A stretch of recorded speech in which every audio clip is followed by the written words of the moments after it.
Hello. Ayan. Hello, So, bro. Hangout is live. Good evening, everyone, and happy Tuesday. Kakauwi ko lang, napaka-traffic sa Quezon Ave, pero okay lang dahil webinar na naman. Okay, and napakalupit ng magiging topic natin for this evening dahil itong pag-uusapan natin, ito yung exact strategy na nakatulong sa akin personally at sa maraming mga successful internet marketers, no? Na strategy siya na sobrang proven, sobrang effective at para sa akin ito yung nag-work sa akin at nagamit ko siya para palakihin yung business ko, para kumita ng magandang income in my online business. So, kung ang purpose mo, kung bakit ka andito ngayon, no? Kung ang purpose mo, kung ang dahilan kung bakit andito ka ngayon ay dahil gusto mong matutunan kung paano ka magsasucceed sa iyong business, na kaya naman gusto mong malaman paano ka magkakaroon ng successful na online business. Okay? This webinar is perfect para sa iyo, no? Okay, nagpunta ka sa tamang lugar at you are in the perfect place, you are in the perfect timing, no? So make sure to stay until the end. Okay, dahil ang isa pang magandang balita, yung mag-share sa atin ng ating topic, ating webinar for this evening, isa sa mga pioneer internet marketers dito sa Pilipinas, no? So, actually sa kanya ko natutunan yung mga strategy na hanggang ngayon ay ina-apply ko pa rin sa business ko. Okay? And so, sa mga hindi nakakilala pa sa akin, my name is Edward Reformina at I'm doing this kind of business for 5 years now. And so far, it's very good, no? It's very good. And ang goal namin dito sa webinar is maituro sa inyo yung mga strategy para kayo din mismo magawa nyo kumita sa internet, para kayo mismo magawa nyo kumita sa inyong mga business gamit ang internet, no? So, batiin muna natin yung mga early birds, no? Yung mga unang-unang nakapasok dito at maya-maya lang magsisimula na tayo sa ating napakaganda, napakalupit na topic. Actually, dapat last week pa to, no? Last week na tama, ito yung naudlot, no? Naudlot lang, no? Napakadaming members natin ang super excited dito sa topic na to. Kaso nga lang, nagkaroon ng technical challenge, pero good news ngayon, okay na, no? So, batiin ko lang muna yung mga nauna, si Richard, sila Ferdinand Marcos, biruin mo, andito, grabe talaga yung webinar natin. Nice. Yeah, kakaiba. Ayos. Grabe, no? Prudencio, si Shin, nandito, si Carl, si May, si Rene, yan, si Edna Sirin, si Aris, si Nats, si Rowena, andiyan lahat.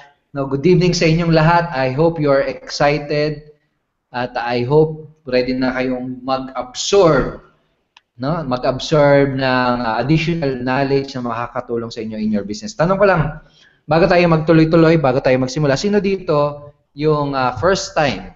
Sino dito yung first time na makaka-attend sa aming daily webinar? Sabihin mo nga dyan, pakisabi, huwag kang mahiya, mag-type ka dyan sa chat box, parang Facebook lang yan. No? Magsabihin mo dyan, ako, first timer ako. Okay, for your information, araw-araw tayong nag-webinar. No? Meron tayong ganitong ginagawang online training on a daily basis. And ginagawa natin itong webinar na to para matulungan at maturuan kayo kung paano ba kumikita sa internet.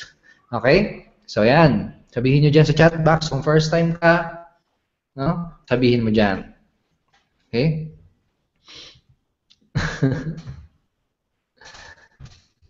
Ayan. So, right now, meron tayong 70 live attendees. Maya-maya, dadami pa yan. No? Iba, kumukonect pa lang, nagla-login pa lang.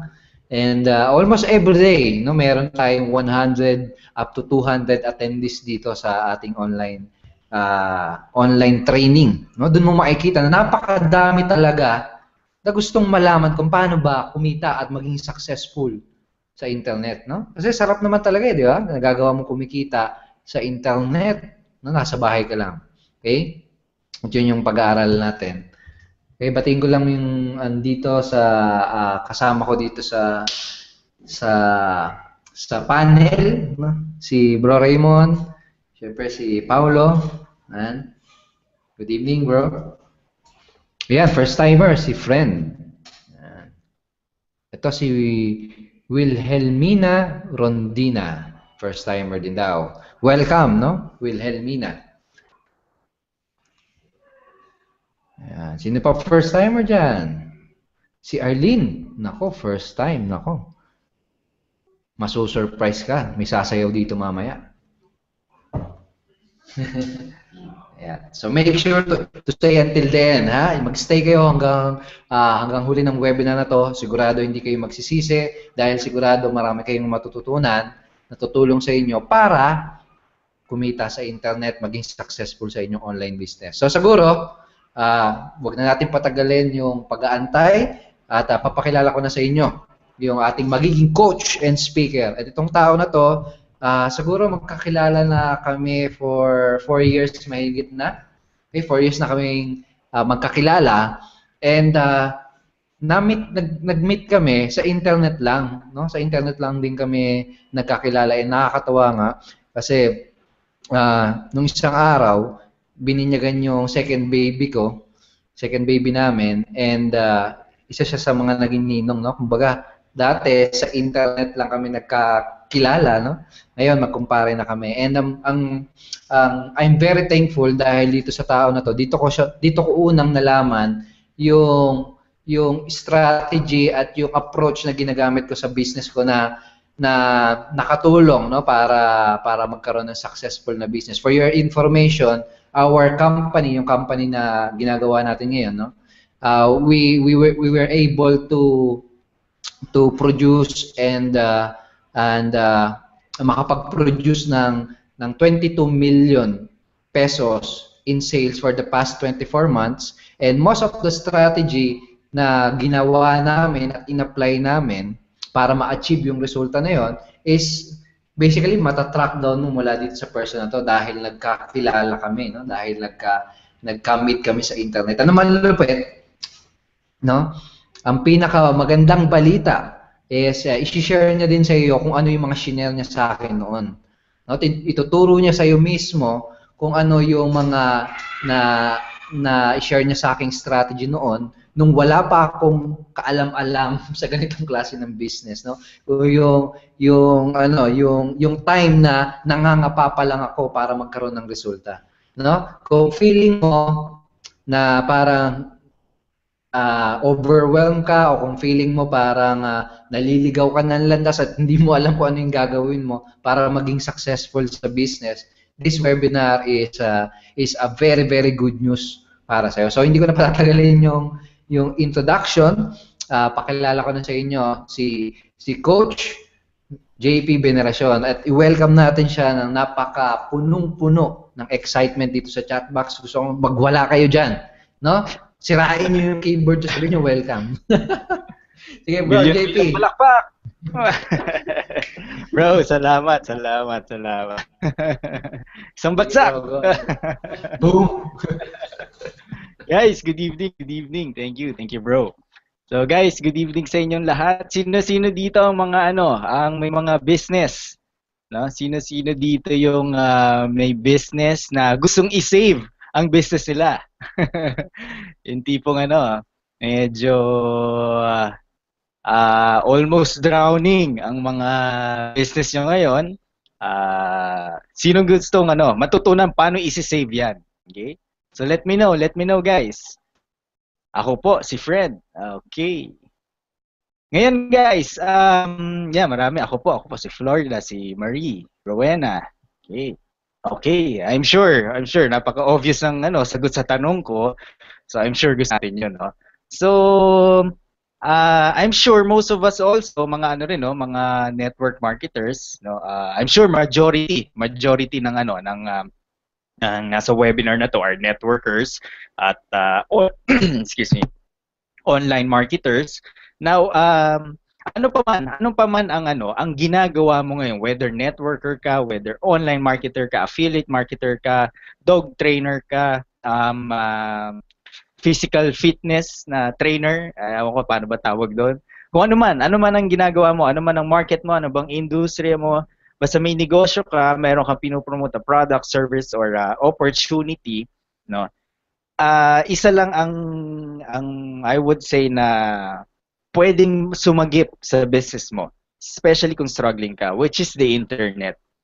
Okay, sa panahon ngayon, guys, nasa ibang panahon na tayo. Iba ng panahon ngayon.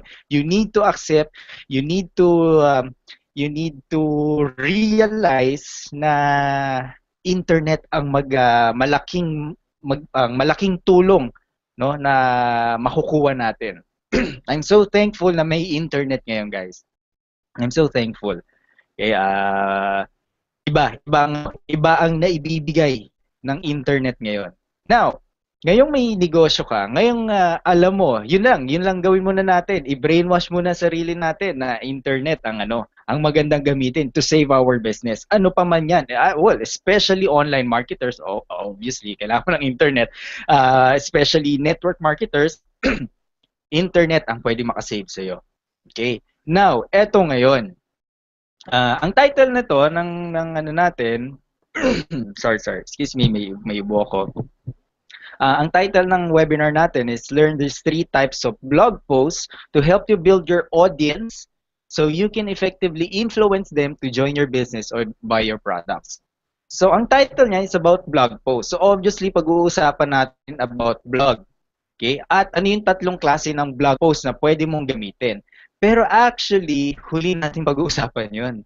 Actually, hindi yun ang pinaka-importante. Okay?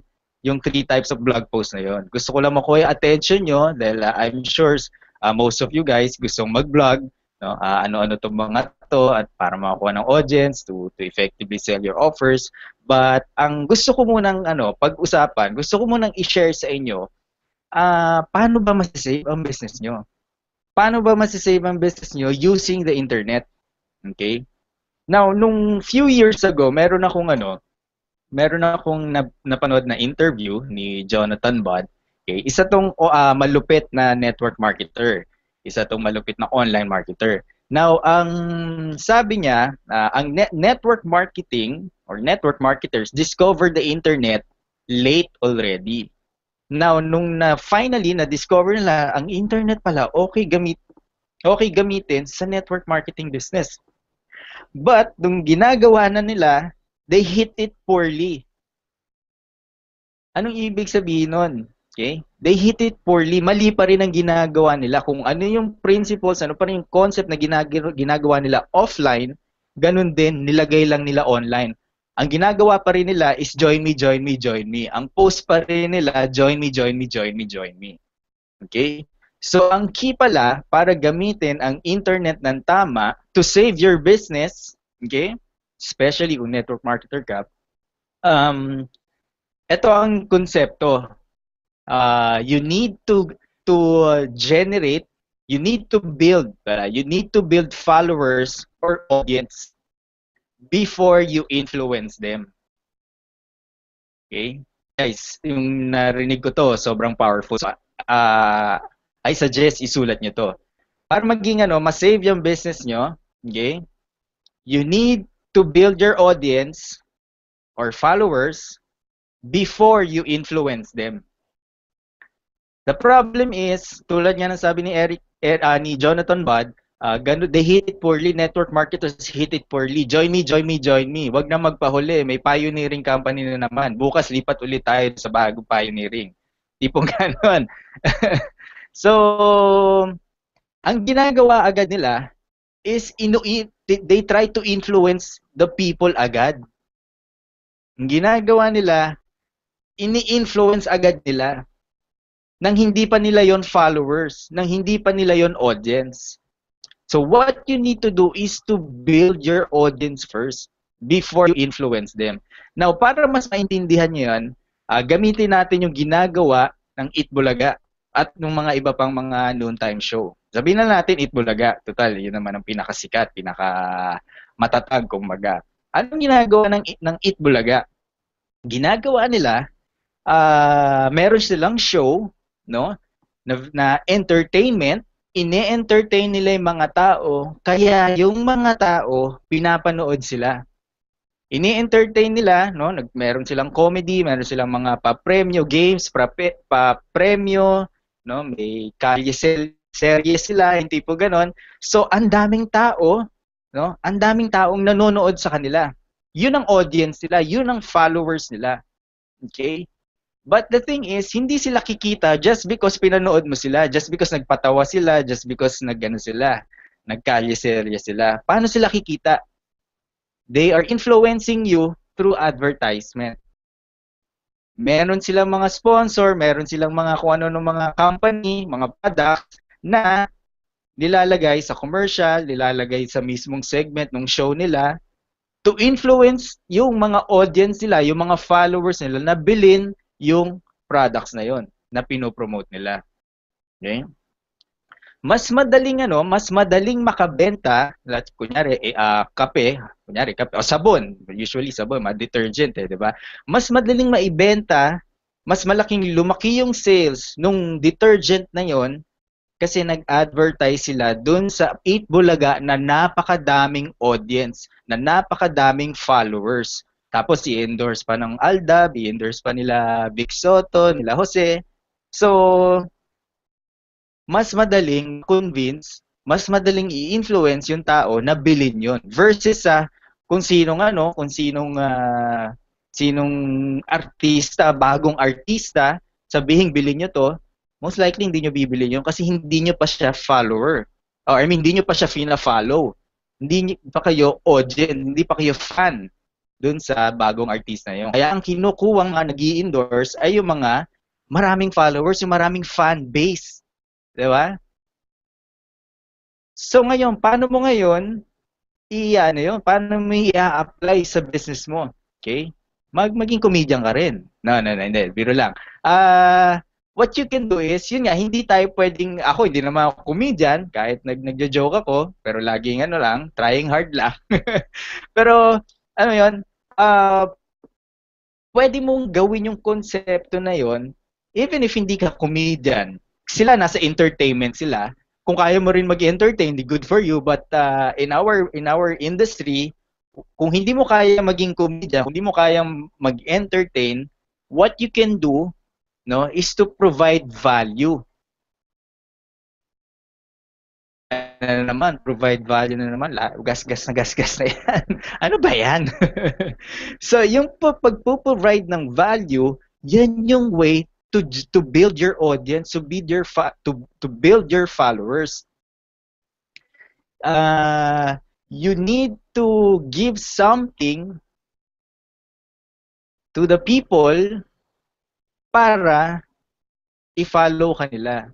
So ano yung pagbibigay ng value? Yan yung magbibigay ka ng tips, magbibigay ka ng trainings, magbibigay ka ng kung ano-anong mga motivational quotes or nag-share ka ng mga inspirational na stories, no? So dahil may natututunan sila sa iyo, dahil may napapala sila sa iyo, dahil nai-inspire sila sa iyo, dahil namo-motivate sila sa iyo, fina-follow ka nila ngayon. At kapag finalo ka nila ngayon, audience mo na sila ngayon. Okay?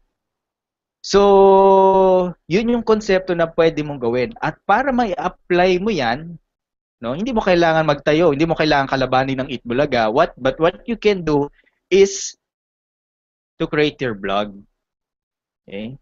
Yun yung best way para magawa mo yung sinasabing pag-provide ng value. Mag-set up ka ng blog at mag-blog ka. Gumawa ka ng mga blog posts, sharing tips, no, sharing your knowledge, your skills, no, ano yung mga natutunan mo, ano yung mga quotes na nakikita mo na namo-motivate ka, pwede mo share sa kanila dahil may napapala sila sa iyo, nagugustuhan ka nila, nakikilala ka nila dahil fina-follow ka nila, most likely itatrust ka na rin nila. And if they know, like, and trust you, ang dali mo na silang i-influence. Kapag nagbo-blog ka, kapag nagbibigay ka ng value, nagbibigay ka ng tawag nito, ng mga tips, no, mga ganun, trainings, no. Madaling ikaw yung sa mata nila, sa mata ng mga audience mo, ng followers mo, no, ikaw yung go-to person nila. And napaka-powerful nung kapag ikaw yung naging go-to person. Okay? Guys, kung struggling ka ngayon, kung gusto mong i-save yung business mo, napaka-powerful ng ginagawa. Yung konsepto, yung principles na ginagawa ng Itbulaga, which is to build your audience before you influence them. So para magawa mo 'yon, mag-vlog ka ngayon. Okay? Nakikita mo dito sa lahat ng mga coaches natin ngayon dito, meron yan mga vlogs.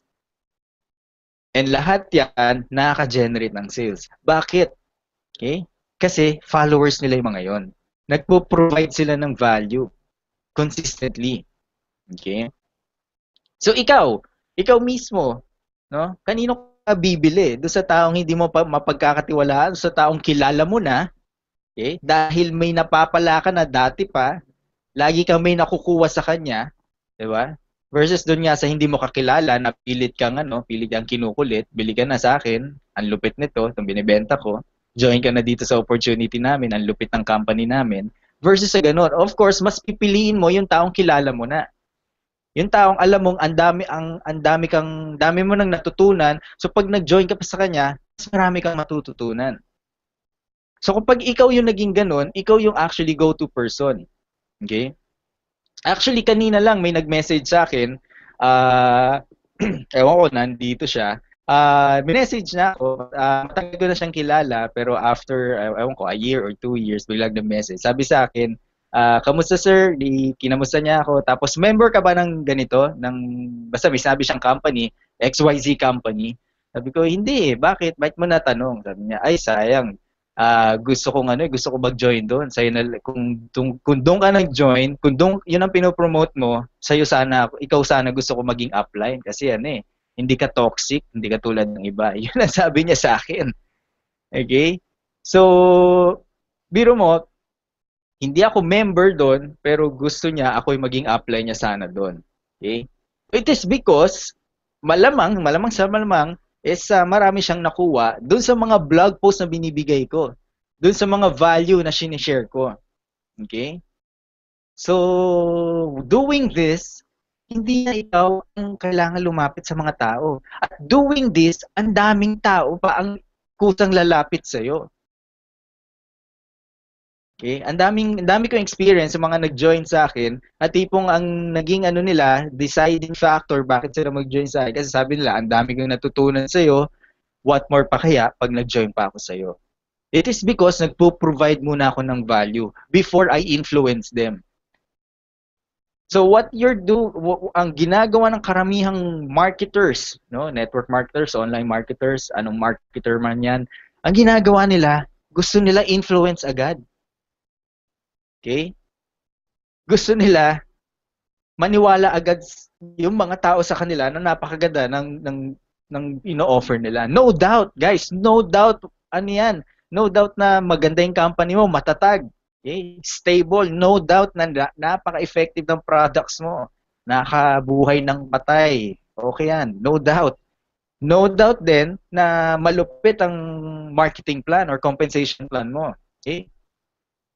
May nagsabi na bang company na number 2 kami, join na? Wala, di ba? Laging number 1 yan. Hindi pwedeng number 2 yan, laging number 1 yan. May nagsabi na bang, ay, yung products namin, isang tao lang napagaling, lahat ng sumubok, hindi gumaling. So, bili na, join na. Ay, yung compensation plan namin, daan-daan lang ang kikitain mo dito, hindi milyon yun. So, join na. Wala na magsasabi nun, lagi pare-pareho. Walang pinagkaiba, laging pare-pareho. Yun ang sinasabi. Pero magtataka ka, bakit ayaw nila mag-join sa'yo? It is because wala silang pakialam doon. Wala silang pakialam sa company, wala silang pakialam sa products, compensation plan. No? Mas may pakialam sila dun sa tao. Okay? Sa mga network marketers, did you know, ang mga tao hindi naman talaga negative sa network marketing. Okay? Negative sila sa mga network marketers. Sa mga ginagawa ng network marketers. Kaya tuloy, dahil may mga hindi sila magagandang experience sa mga maling gawain o hindi magagandang gawain ng network marketers, pati yung industriya ng network marketing nagiging pangit na. So it is because of network marketers. what they're doing is, again, gusto nila ma-influence agad, ma-convince agad. Bilib na bilib sila pag nakakarinig sila, uy, yan si Upline, no? May nakatabi lang sa bus, napa-join na agad, napapayin na agad. Good for him. Okay? Pero large majority, hindi ganun. Hindi ganun na nangyayari. Maaaring pailan-ilan, pero doon mo bang gusto ilagay yung business mo? Doon na lang sa ala-chamba. Okay? But kapag ginawa mo yung konsepto na to, build audience, build followers before you influence them. Para makapag-build ka ng followers, gaya may ginagawa ni paring Raymond. Vlog ng vlog, Facebook Live ng Facebook Live.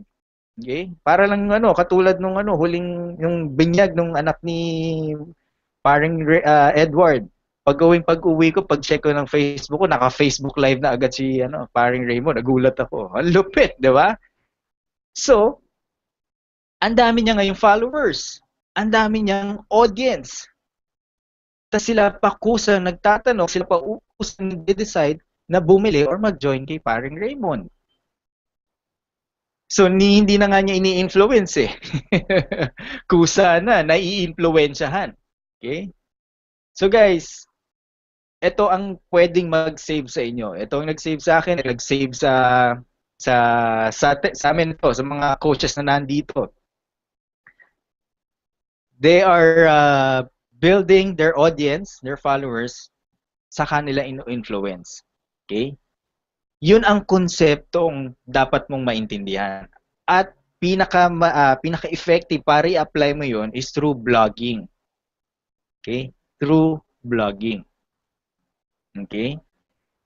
So, nasagot ba yung dun sa dun sa bullet points ko, how to blog? Okay.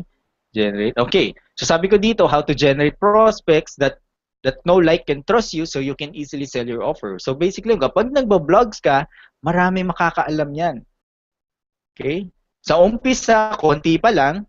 Okay? Sa umpisa, konti pa lang. Pero, kapag ginagawa mo siya palagi-lagi, okay, then, dadami yung audience mo. Parang Itbulaga, nung nag-umpisa yan, wala ring audience yung una. Konti-konti lang. Munti ka na silang mag-stop. Dahil ilang taon din yata silang lugi, parang ganun eh. May kwento yung si Tito Vic and Joey, napanood ko dati yun eh. Pero nagtuloy-tuloy sila hanggang sa dumami na yung audience sila. So ganun din dito sa pag-vlog, no? Hindi agad-agad mapapansin, hindi agad-agad dadami. Pero tuloy mo lang hanggang sa dumami na yung audience mo. Okay? Naintindihan nyo ba kung gaano ka-powerful yung concept nung how to, building your audience first before you influence them? Okay? So you need to realize kailangan yan. Kailangan pumasok sa yan, sa puso't isipan. Naks, lalim naman nun. Pero seriously, kailangan maanin yun. Yun yung pinaka-importanting aspeto kung gusto nyo talaga ma-save ang business nyo. Kahit anong business. Okay? You need to build your audience before you influence them. Okay? So the best way para magawa mo yung through blogging. Ngayon, punta na tayo ngayon dun sa sinabi ko. Dun pa lang tayo ngayon pupunta. Dun sa title. 3 types of blog posts. Okay? So, ngayon, tatanong mo, unang-una, ano yung mga ba-vlog ko? Hindi ko alam ano yung mga pwede kong i-vlog. Di naman ako writer, di naman ako ganun magsulat, ano yung topic? Ano bang pwede ko sabihin? Now guys, para mangyari yun, ako rin, nung nag-uumpisa ako, hindi naman ako writer, hindi ako vlogger, pero dahil nakikita ko yung mga courses na binibili ko, yung mga authors, yung mga indirect mentors ko, yun ang ginagawa. Lahat sila may blog, lahat sila successful. Hindi ko naintindihan, pero ginaya ko lang. Okay? Now, yun nga, nung nag-uumpisa ako, sulat, walang kwenta yung pinagsusulat ko. Haba na sinusulat ko, pero alam mo yun, bigla ko lang pupunitin yung notebook ko, tapos alam mo para sa mga pelikula, crumple, tapos. Ganun, literal, ganun nangyayari sa akin. Dahil hindi ko alam kung ano yung mga pinagsasabi ko, saka ang gulo-gulo ng pinagsasabi ko. Ako mismo nung binabasa ko hindi ko maintindihan. Okay? Sa una, ganun talaga. Okay? Pero what you can do is, yun nga, i-apply nyo yung, lalo na yung mga Ignition Marketing members dito, panoorin nyo yung OPT. Especially nandun sa part ng Fast Profit Blueprint na ginagawa rin ng mga coaches natin, 30-30-30 challenge. So basically, it's about consuming knowledge. Okay? Yung 30-30-30 challenge, alamin nyo kung ano yun. De, basically, 30 minutes na pagbabasa, 30 minutes na pagkukonsume, 30 minutes na pagsusulat, okay, then do it for 30 days. Okay, yung pagsusulat, kung ano yung nabasa mo, ano yung na-consume mong knowledge, isulat mo, and then do it for 30 days. Kapag ginawa mo yun, magiging habit mo na yun, at ang laking tulong nun sa pagbablog mo. Okay? So, para may mai-vlog ka, kailangan may mai-consume ka muna. Okay? So, yun ang pinaka na isasuggest ko sa inyo. Ngayon, ano-ano yung mga pwedeng yung vlog na gawin? Okay, merong tatlong as far as I know, as far as nang ginagawa ko sa pagbablog, tatlo yung ginagawa ko. Okay? So, pwedeng isulat. Una is written blog. Okay? Sulat niyo yan. Written blog. Tapos, audio blog. Tapos, video blog. Okay? Again, written blog, audio blog, and video blog. Okay? Ako nagsimula ako sa written blog, tapos nag-video blog, tapos nag-audio blog. Actually, video and audio blog, halos parehas na rin yun. Okay? So, written blog, yun ang pinakaunang ginawa ko. Okay? Pero, nung sinubukan kong video blog, ang dali pa lang gawin, mas madali pa lang gawin. Now, kung medyo mahihayin ka pa, nag-uumpisa ka, nahihiya ka, nabubulol-bulol, kinakabahan, so pwede ka muna magsimula sa written blog. Okay? Yun muna gawin mo. Okay? Kesa naman sa wala kang ginagawa. Okay? Ang madalas kong nakukuha ang mga concern, actually ang dami yung mga networkers, mga nagtatry na mag-vlog, ang daming mga concern, kesyo nahihiya sila, kesyo wala silang mabilis na internet, kesyo wala silang video, wala silang ganito, wala silang ganon. Masyado silang nagfo-focus sa lahat ng concern na yon. Instead, mag-focus ka kaya doon sa pwedeng resultang maibigay sa inyo yan kapag inalis mo yung mga concern na yon or yung mga excuses na yon. Okay? So, gawin mo, simulan mo. Kung hindi mo sisimulan, hindi ka masasanay. Okay? Sabi nga rin ni paring Raymond, no? Nagsiumpisa siya. Okay? Walang ang pangit ng ginagawa niya, walang nakikinig sa kanya, pero at least sinimulan. Okay? Hanggang sa tuloy-tuloy yung ginawa, hanggang sa, ayan na, ang dami na yung followers ngayon. Ang dami na yung kayang i-influence ngayon. Okay? So, ganun guys, no? Kung nahihiya ka pa sa video, ipakita yung mukha mo, then mag-written blog ka. Ngayon, pwede mo rin gawin yung isa, audio blog. Okay? At least nagsasalita ka, mas madaling madaling i-share habang nagsasalita ka, pero nahiya ka pa rin makita yung mukha mo, mag-audio blog ka. Okay? Ang ginagawa ko noon is actually parang video rin, pero ang ginawa ko, meron akong tawag nito, sobrang maikling slides, PowerPoint slide, tapos i-record ko yung screen, tapos nagsasalita ako. Okay? So yun na, ano na yun? Audio blog na yun. Okay? And then, video blog, ito, nakikita mismo yung mukha mo. Magsasalita ka at nag-share ka. Okay? Anong pinakamaganda? Written, audio, video, lahat yun maganda. Okay? Lahat yun maganda. As long as nagpo-provide ka ng value. Pero kung nagbebenta ka na naman dun sa blog mo, aalis lang yung mga tao noon. Hindi mo sila makukuha. Okay? Ang daming nagbablog, tingin mo doon sa vlog, puro products, puro compensation plan, di ba? Hindi ka makakuha ng followers kapag ganun. Hindi ka makakuha nun. You need to provide value. Yung tipong kahit hindi sila bumili sa'yo, may nakuha sila sa'yo. Yung tipong ganun. Kahit hindi sila mag-join sa'yo, may natutunan sila sa'yo. Yung tipong ganun. That's providing value. Okay? So, kahit written, audio blog, video blog, kahit anong gawin mo doon, okay yon. Okay? Pero, pinaka-suggest ko is video blog kasi video blog mas engaging. no? Mas madali ka makilala ng tao, mas madaling magustuhan ka ng tao, at mas madaling matras sa'yo, magtiwala sa'yo yung tao. Okay? Dahil, yun nga, nakikita ka nila, okay? Parang kilalang kilala ka na nila, even if hindi kayo magkakilala, yung tipong ganun. So, yun, i-goal nyo yun na maging makapag-video vlog kayo. Okay? Sabi nga ni paring Edward, hindi naman kayo mamamatay pag nag-video vlog kayo eh. So, gawin nyo na. Okay? Magkakaresulta pa kayo. Okay? Ngayon, the question is, paano mag-vlog? Paano yung sequence? Di ko alam unang sasabihin, ano yung pangalawa, ano yung huli, tipo gano'n. Yun din ang problema ko dati. Okay? Hindi ko alam kung ano unahin ko. Wala akong basta ginawa ko lang. Okay? Then eventually, natutunan ko meron palang simple format or sequence. Okay? So, i-share ko rin sa inyo yan. So, ano yun? Ano yung sequence na yun? Actually, na-share ko na rin naman yun sa blog post ko, pero ulitin natin. So, kung may papel kayo, ballpen at papel, sulat nyo to. First, kapag written blog, okay? Pag written blog, ito yung sequence. Ito yung suggested sequence ko. Okay? Na natutunan ko lang din kay Ray Higdon. Yeah? So, kung written blog, ask question or questions. Okay? Pwedeng 1, 2, 3 questions na. 1, 2, 3 questions. Okay? And then, second is share or teach. And then, last part is call to action. Kung written yon.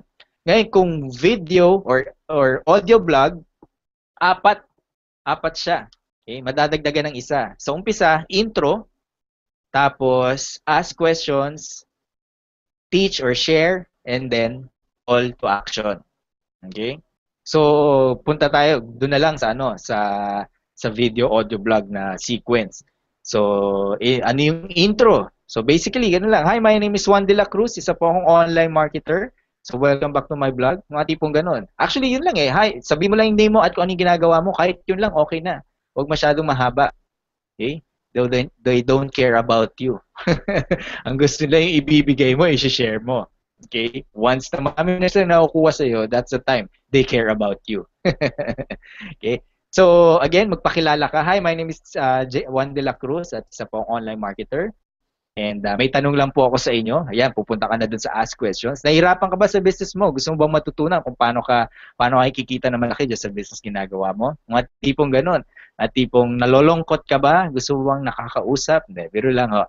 Pero basically ganun, nagtatanong ka mga questions, no, na sa tingin mo, yun ang gusto nilang masolusyonan. Okay? Okay? So, tinatanong mo sa kanila yung problems nila, tinatanong mo rin sa kanila yung desires nila. Okay? So, 2 to 3 questions lang yon. And then once na naitanong mo na, okay, if you want to learn kung gusto mo matutunan yung sagot dyan, then itong video blog ko ngayon ang makakatulong sa'yo, ito magtuturo sa'yo. No? So, yung punta ka na doon sa next part, which is yun na, teach or share. Yun na, ituro mo na kung paano isosolve yung tinanong mo kanina. Paano isosolve yung problem nila. Paano mo maibibigay yung desire nila. Okay? So, yun na. Call to action. Yun ang medyo mahaba ng konti. So, ganito po yan. May tatlong ways para kumita ka sa internet. Number 1, ganito. Number 2, ganito. Number 3, ganito. Yada. Okay? So, once na mo na yon, once na maituro mo na yon, doon ka na sa call to action. Okay? So, remember, kaya ka nagbablog kasi you're building your audience. You're building your followers. Ito yung hindi ginagawa ng karamihang vloggers, which is yung call to action. Again, kaya ka nagbablog because you want to build your audience, you want to build your followers. Para may mai-influence ka. Di ba? So you need to do the fourth one, the last one, which is call to action. Call to action na tipong, okay, if you like that post, if you like yung mga shinare ko sa iyo, make sure to subscribe to my email list para updated ka sa mga susunod kong blog post, tipong ganon. Kumbaga, you're telling them what to do next, which is to subscribe to your email list. Okay? Yun ang followers mo, yung email list mo. Yun ang audience mo, yung email list mo. Sila ang i-influence mo eventually para bumili or mag-join sa'yo. Okay? So tipong, okay, if you like that post, if you like yung mga shinare ko sa'yo, make sure to subscribe. O kaya naman, after mo mag-vlog, okay, meron kang ipopromote na, let's say, webinar. No? If you want to learn more, make sure na mag-attend ka sa webinar na gagawin ko, ganitong date, ganitong time, para makapasok ka, maka-join ka sa webinar na yon. Mag-register ka lang sa link na or sa form na ipoprovide ko sa baba ng video na to. Tipong ganun. Okay? So kung ano man yung announcement mo, ano man ipopromote mo sunod, yun ang gawin mo. Okay? Call to action. Tell them what to do next. Napaka-importante yun. Okay? So pinaka madalas mong gagawin doon is to tell them to subscribe to your email list. Dahil, remember, you're building your audience. You're building your followers. Okay? At yun ang magiging email list mo. Okay? Dahil sila rin naman ang i-influence mo to buy your products or to join your team. Okay? So, madali lang gawin yun. Mas madali mo silang may influence kasi may nakuha sila sa'yo. Di ba? Nag-subscribe sila sa'yo, nagbigay silang time and effort, okay, para mag-subscribe sa'yo. Ibig sabihin, gusto nilang maka-receive pa ng mga kung ano pa mga updates mo. Okay? So, nagtitiwala na sila sa'yo dahil may nakuha sila sa iyo. Willing silang makakuha ulit ng ibang updates, ibang promotion, ibang blog post, yung tipong ganun. Okay? So, you now have the followers. Okay? So, make sure na mag-build ka ng followers mo before mo influence sila. Huwag yung benta-benta agad. Okay? Huwag yung ganun. Okay?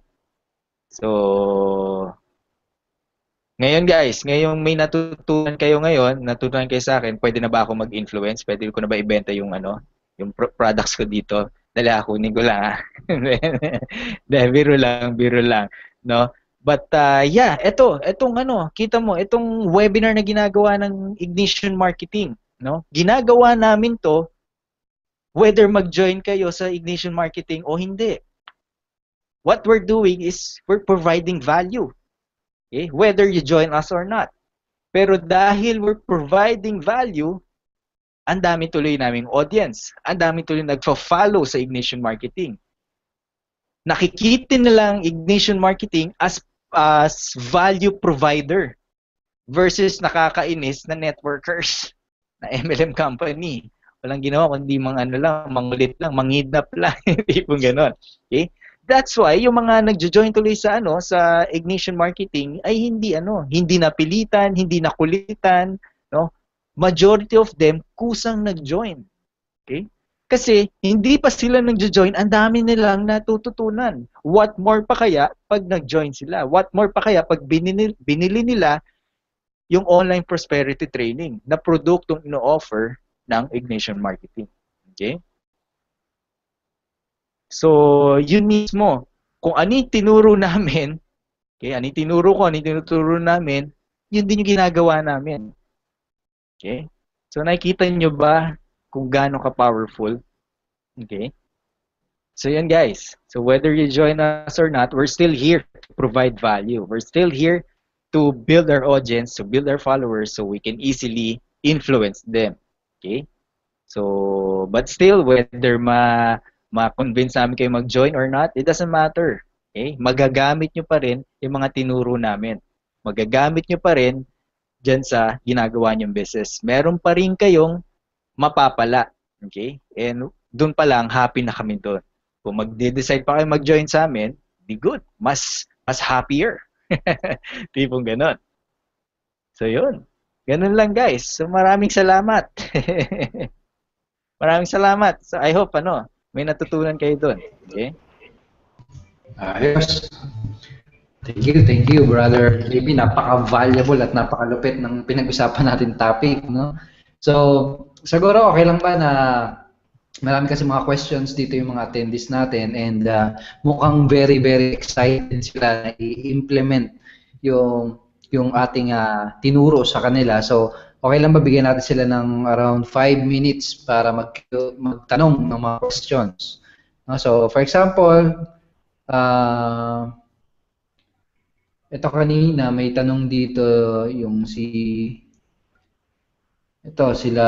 friend, ewan ko kung nasagot na to, pero sabi niya ano ba ang purpose ng vlog at bakit ba gagawa ng vlog? What's the goal of vlogging? So, medyo na-late siya ng pasok.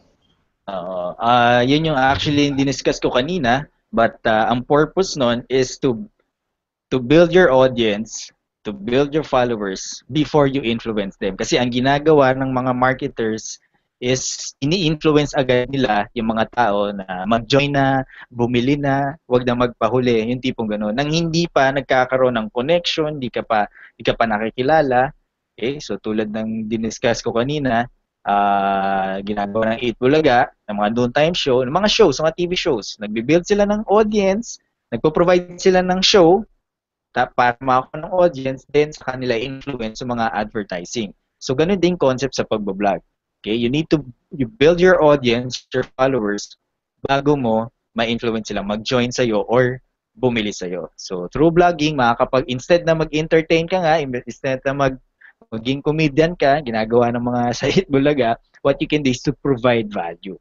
Okay? Provide value para magustuhan kanila, para i-follow kanila lagi. At kapag pina-follow ka na nila, mas madaling influence na, hey, buy my products. Hey, I'm recommending this products, this training. Buy it. You won't regret it. Mas madaling gawin yon. Okay? Kasi may connection ka na, kasi nga follower mo na sila. So may connection na kayo, may relationship na nangyayari. So mas madali nang influence sila na yun nga, buy your products or join your team. Okay? Okay. Question. So guys, kung may question kayo, we will give you a couple of minutes para magtanong dito kay Bro JP. So pwede nyo nang i-post yung mga questions nyo. I-type nyo lang dyan. Type nyo lang dyan sa chat box para mabasa namin. Ito. What are ways, ito tanong ni Chon na, what are ways I can show or have traffic? Siguro tinatanong niya kung paano siya magkakaroon ng traffic dun sa kanyang vlog, no? Ang isang madaling paraan para mapapunta mo sila sa blog mo is mag-post ka sa Facebook fan page mo, sa Facebook account mo, or sa mga group pages. Okay? Ako ginagawa ko 'yon, nagpo-post ako sa mga group pages, pero hindi yung katulad na ginagawa ng karamihan, na join me. Lahat sila benta. Kapag yun din ang ginawa mo, pinomote mo yung company products at marketing plan mo, magbe-blend in ka lang, magiging camouflage yung post mo. Kasi lahat sila yun din ang ginagawa. Pero pag nag-post ka something na valuable, something na may matututunan sila, something na may mapapala sila, no? Magsa-stand out ka dun sa group pages na yon. So, makukuha yung attention nila, i-click nila ngayon yung link papunta dun sa blog mo. Okay? Isa yon, madaling gawin yon. Pero kung gusto mo yung super marami agad at targeted pa, mag-Facebook paid ads ka. Okay? So, kung iisipin natin na may bayad na naman, gastos, yun, masastop ka na naman sa goal mo. Okay? Meron din akong ginawang blog post tungkol doon. Instead na isipin natin ng Facebook paid ads na gastos, isipin natin yun as leverage to reach more people, to drive more traffic to our blog post. Kapag nag-drive traffic tayo sa blog natin, di marami makakakita ng post natin, ng valuable post natin na pwede ring maging audience natin. And if naging audience natin, may influence na natin silang bumili. Okay? Yeah. Okay.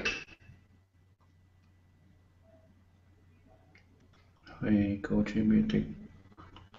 Ito, interesting question from Prudencio.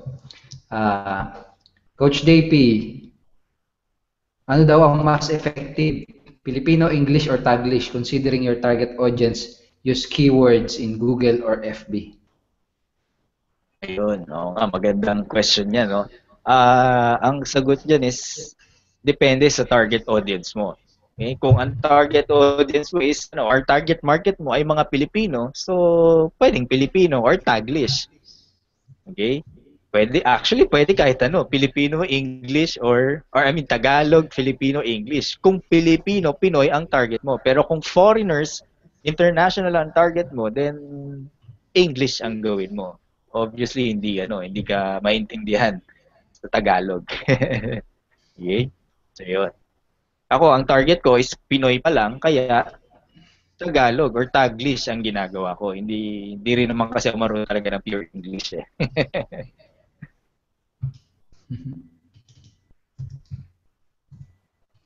Ano pa?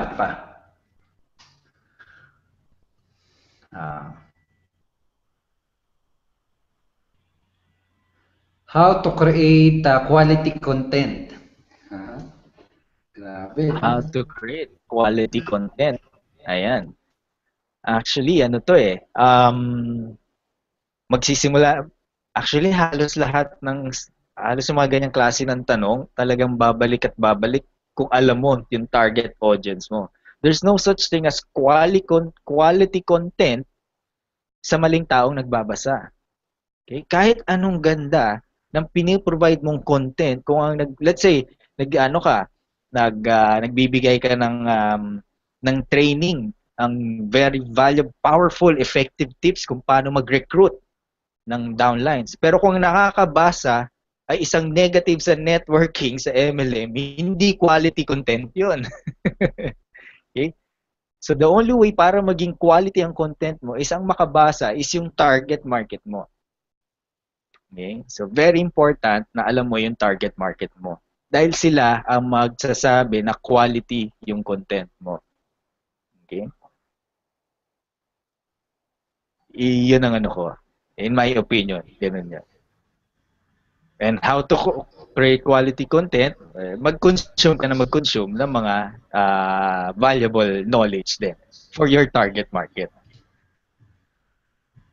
Ito. Question ni friend. Ano ba ang pagkakaiba ng paid sa free blog platform aside from limited yung subscription? Yan daw yung difference ng paid blogs and free blogs, no? Magandang tanong yan. Kasi parehas kong ginamit yan, parehas yung ginamit nila Bro Edward yan. So ako nagsimula ako sa free blogger.com. Okay? Again, nagsimula ako doon dahil nag-umpisa ako, wala pa akong budget.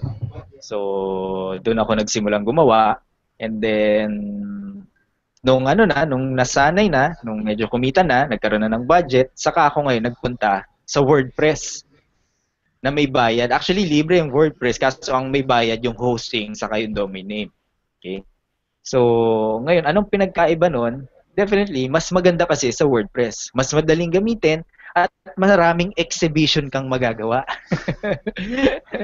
Versus sa Blogger. Sa Blogger, limited lang. Pero pag naka-WordPress ka, ang dami mong pwedeng magawa. Daming, yun nga, tawag ko doon, exhibition. Daming mga kasi pwede kang bumili ng mga plugins na makakatulong sa'yo doon sa marketing campaign mo. Yun nga lang, puro may mga bayad yun. Or karamihan nun, ng mga malulupit na plugins ay may mga bayad. Okay? So, yun. Pero, kung nagsisimula ka, instead na gawin mong excuse yung ibayad, wag mo nang gawin yun. Mag-vlogger ka na. At least makapagsimula ka na. Okay? Pero ang goal mo dapat is mapunta sa paid resources dahil doon talaga makakatulong sa'yo ng malaki. Yung mga paid resources. Okay? Ganun talaga eh. Mas okay lagi ang paid. Diba? Kunyari, sa halo-halo, may regular halo-halo, may special halo-halo. May tatanong mo, bakit mas mahal yung special? Eh, special eh. So, ganun din sa Blogger at WordPress. Okay? So, Blogger, limited lang siya, kaya libre. Eh, huwag ka na magreklamo, libre na nga binibigay sa iyo eh. Iba nagrereklamo pa rin eh. So kung kaya mo yun, doon ka ngayon sa paid resources. And isa sa mga nire-recommend namin is WordPress.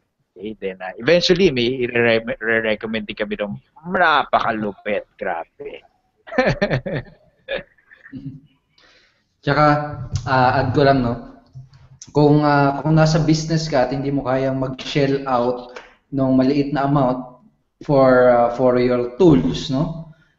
Para natutulong sa iyo para maging successful yung business mo. Ibig sabihin, may mali dun sa ginagawa mo. Di ba?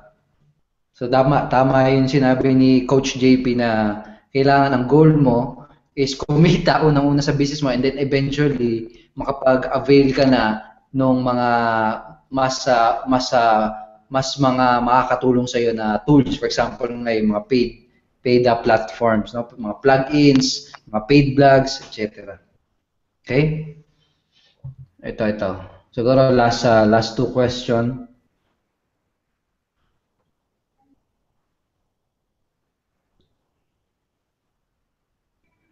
Ito.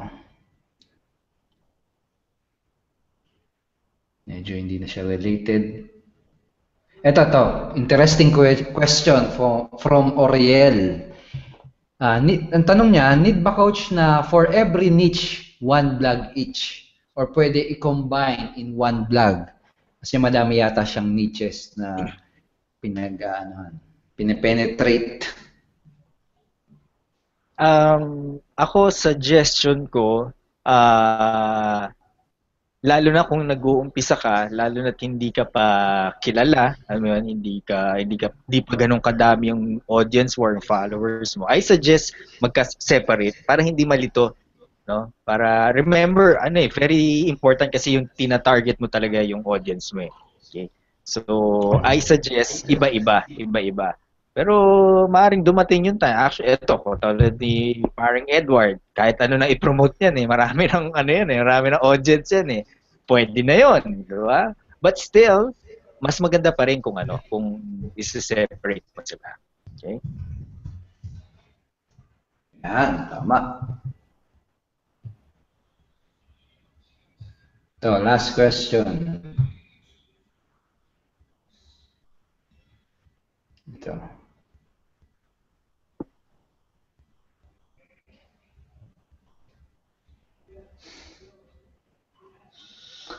Magandang question. How do you deal with negative online reviews or negative feedbacks, no? Siguro. Negative feedbacks about your blogs.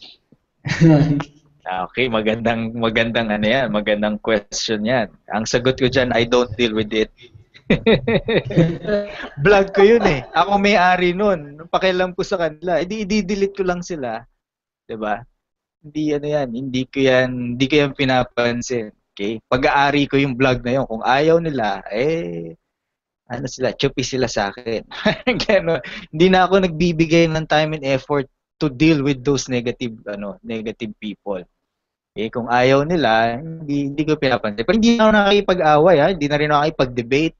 No need for that. Sabi nga na sa isa sa nabasa namin magnetic sponsoring, kailangan maging alpha ka. And if you are alpha leader, you don't deal with those people. Hindi ka alam mong mas marunong ka sa kanila, alam mo parang mas mataas ka sa kanila, mas knowledgeable ka sa kanila, bakit mo pa sila papatulan? Tipong ganon. Okay? So yun. I don't deal with it. Hayaan mo lang. Delete. Alam mo yung delete button. Dali lang gawin ito. Pipindutin mo lang. Tapos wala. Huwag ka mapapa-apekto kasi masisira lang araw mo. No? Masisira araw mo. Mag-visit ka lang. Lalo ka, mapipigilan ka lang na gawin yung mga activities na kailangan mong gawin. No? So, as easy as that. No? So, yun. Napakalupit. Di ba? Ang dahil bang natutunan, guys? Okay, sige nga, mag-chat kayo sa chat box kung na-inspire kayo at nakakuha kayo ng maraming information para makapag-start na rin kayo dito sa strategy na to, no, sa content marketing o sa vlogging. Okay? Sabihin mo dyan sa chat box kung magsisimula ka na rin na mag-vlog or mag-publish ng content sa internet. Sabihin mo dyan. Okay, so Bro JP, maraming salamat sa magandang topic for this evening. Paring JP pala, sorry. Maraming salamat paring JP. And bukas, no? Kung kung magsisimula na kayong mag-vlog or mag-create ng video, no? Make sure na umattend kayo bukas. Okay? Dahil bukas, pag-uusapan naman natin ay topic na related dito sa topic na pinag-usapan natin at tinuro sa inyo ni Coach JP. Ano yun? Ito yung magiging title ng natin, webinar bukas. How to win and influence prospect. No? How to win and influence prospects in, magiging speaking training siya. Okay? So kung gusto mo malaman kung paano mo may impluwensyahan yung mga nanonood ng video mo, okay? O kung nanonood ng Facebook Live mo, or kung paano mo may impluwensyahan yung mga nagbabasa, no? Paano mo may impluwensya yung nagbabasa ng mga blog post mo at gusto mo matutunan kung paano mag-i-increase yung influence power mo in your content, no? Make sure na umattend kayo bukas. Yan yung pag-uusapan natin. At ako yung magiging inyong tagapaglingkod bukas. So same time yan, 9 o'clock PM. And same link, umattend kayo bukas. Okay? Tapos doon naman sa mga nagtatanong paano sumali, paano mag-join, paano kumita sa ginagawa niyong business, may papadala ako sa inyong email ngayon. Okay, i-check nyo lang yung email nyo after ng webinar natin. Okay, doon sa email na ipapadala ko sa inyo, basically doon nyo malalaman yung magic. No? Paano kami kumikita dito. Doon namin papadala sa inyo kung interested ka rin na magamit yung platform, yung system, yung products na pinopromote namin online para kumita sa internet, i-check mo yung email mo after this webinar. Okay, so sabi nila, Adrian, dami daw natutunan. Siyempre, yan ang maganda kapag umaattend kayo palagi ng webinar, ang dami talagang natututunan. Okay, and make sure, siyempre, as always, lagi namin sinasabi, i-apply nyo. Okay, i-apply niyo yung mga natutunan niyo. Mag-vlog kayo kagad. Okay, mag-publish kagad kayo ng content, mag-create kagad kayo ng following. Okay? Tapos, influensyahan niyo sila. Okay? And again, kung gusto niyo pang matutunan kung paano sila may influensyahan, umattend ka bukas. Okay, umattend ka bukas. So guys, again, thank you so much din sa inyong pag-attend. And congratulations, ang dami mo na namang bagong may i-apply sa business na ginagawa mo. We wish you more success, more results sa inyong business. So thank you so much. God bless sa inyong lahat. Magandang gabi. And see you tomorrow night. Bye-bye. Bro JP, maraming salamat. Thank you, bro. Sai, Maring Sai, Kumaring Sai. Bro JR, good evening. Paulo, Bro Raymond, kita-kits. Good evening.